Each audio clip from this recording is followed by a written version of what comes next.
All right, gonna do another unboxing. This just came in from Noble Knight.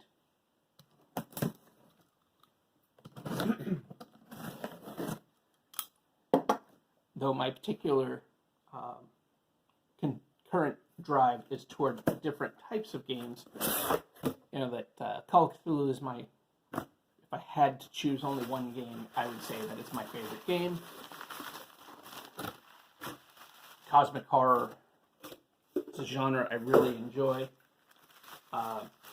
So I'm always on the lookout for things that I can use for it. And probably my favorite, it's not even Lovecraftian actually, but my favorite force, critter, thing, being from Call of Cthulhu and beyond is Hastur, the King in Yellow, that whole business.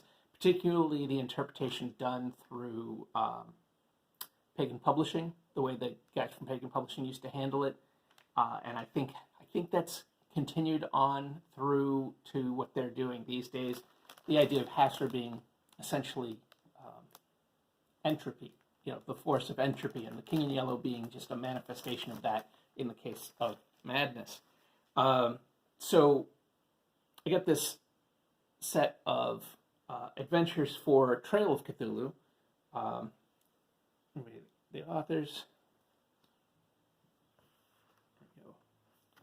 And one of the reasons that I got this was because, of the Repairer of Reputations, which, if you know your mythos and mythos-adjacent fiction, Robert W. Chambers wrote a story, The Repairer of Reputations, which is part of his collection. Is it the Yellow Sign or the King in Yellow? The King in Yellow is the collection. And it's one of my favorite of his stories. Now, I will argue, I don't think Robert W. Chambers was, generally speaking, a good writer. I mean, that's not what I want to say. I think he was a skilled writer, but I think from what I have read by him, most of his work was crap and extremely racist and just not good in a lot of ways. Really not good. But the stories in The King in Yellow are so deeply unsettling and strange, and there's a vibe. And The Repairer of Reputations in particular has this vibe that is so upsetting and kind of wonderful. And I remember the first time I read it, I didn't realize that when it was written, it was set in the future. So I was reading it thinking that it was taking place in the time that it was written. And that made it so creepy and weird. Anyway, so there's a story, there's an adventure in here that at least is connected with that. So I'll be really curious about that because it's a story that I always really like. Then there are several other stories. Flying Coffins, I believe, has to do with airplanes in one of the wars. Many Fires, I don't know at all. Hellfire, don't know. Millionaire Special, I don't know.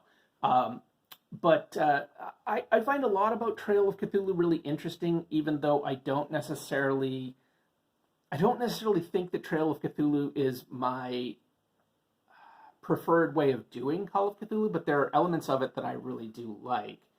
And I'm not even necessarily saying that Call of Cthulhu is my preferred way of doing Call of Cthulhu, as I have recently been thinking a lot about Gentlemen vs. Demons and the possibility of using that to run some Cthulhu adventures.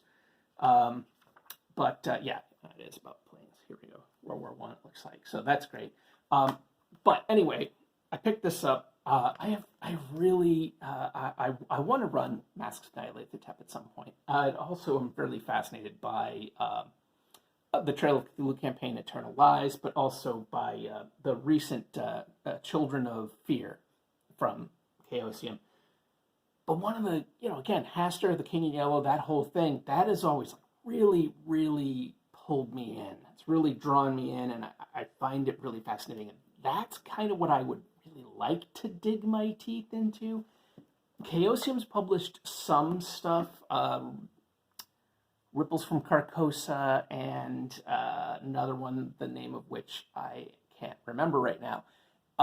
And there's things from those that I really like, but I don't know that as written I would want to use them. But I have this idea of trying to synthesize multiple publish scenarios into a more cohesive whole. Yeah, we'll see. And also, I have the Yellow King from Pelgrane as well. I believe it's from Pelgrane, which is that sort of Haster King in Yellow multi-era role-playing game that they put out a few years back. I got a chance to try part from the war at the same convention, actually, where I first tried another couple of these games that I've been talking about recently.